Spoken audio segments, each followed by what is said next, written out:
શું એકવાર જમવાનું ગરમ કરવા જેવી મામૂલી વાત કોઈનું આખું કરિયર બરબાદ કરી શકે?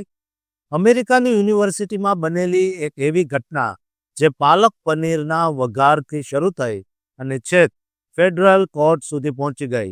બે તેજસ્વી ભારતીય વિદ્યાર્થીઓ જેમણે અન્યાય સામે ઝૂકવાને બદલે સિસ્ટમ સામે માથ ભીડી અને છેવટે કરોડો રૂપિયાનું વળતર મેળવ્યું, પણ તેમણે પોતાનો દેશ છોડવો પડ્યો. આ માત્ર ભોજનની સુગંધનો વિવાદ નથી, પણ આંતરરાષ્ટ્રીય સ્તરે થતા ભેદભાવની વાત છે, જે આજે અમે તમને આ ખાસ રિપોર્ટમાં જણાવવા જઈ રહ્યા છીએ.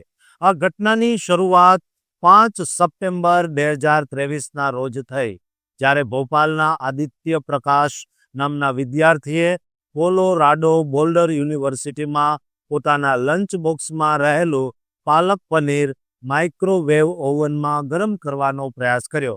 ત્યાં હાજર એક સ્ટાફ મેમ્બરે આ ખોરાકની તીવ્ર ગંધ સામે વાંધો ઉઠાવ્યો અને વિવાદ શરૂ થયો.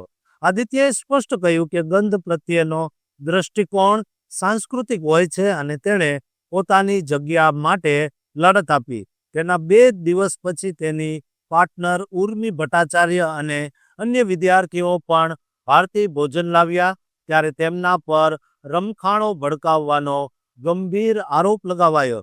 આ મામલો અટક્યો નહીં, પણ યુનિવર્સિટીએ વેરની ભાવના રાખીને આ બંને વિદ્યાર્થીઓનું શોષણ શરૂ કર્યું. આદિત્યને વારંવાર મીટિંગમાં બોલાવીને ધમકાવવામાં આવ્યો અને ઉર્મીને તેની ટીચિંગ આસિસ્ટન્ટની નોકરીમાંથી કોઈ પણ કારણ વગર કાઢી મૂકવામાં આવી.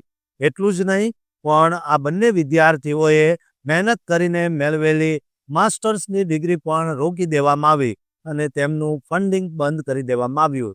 યુનિવર્સિટીએ એવો માહોલ બનાવી દીધો કે ભારતીય વિદ્યાર્થીઓ ત્યાં પોતાનું પરંપરાગત ભોજન ખાતા પણ ડરવા લાગ્યા. આ બંને વિદ્યાર્થીઓએ હાર ન માની અને સપ્ટેમ્બર 2025માં યુનિવર્સિટી સામે નાગરિક અધિકારોના ઉલ્લંઘનનો કેસ દાખલ કર્યો.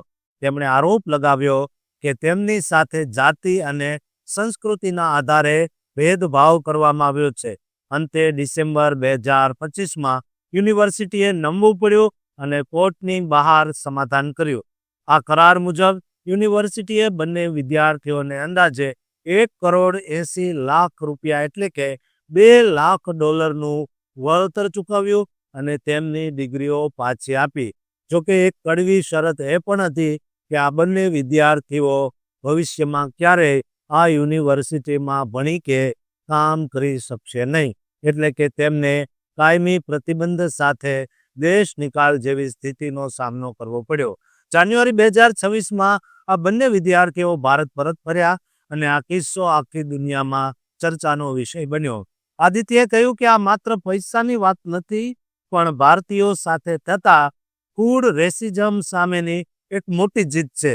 ઉર્મીએ પણ સોશિયલ મીડિયા પર પોતાની હિંમતની વાત શેર કરતા કહ્યું કે પોતાની ઓળખ અને ખાવાની આઝાદી સામે લડવું એટલું જરૂરી છે.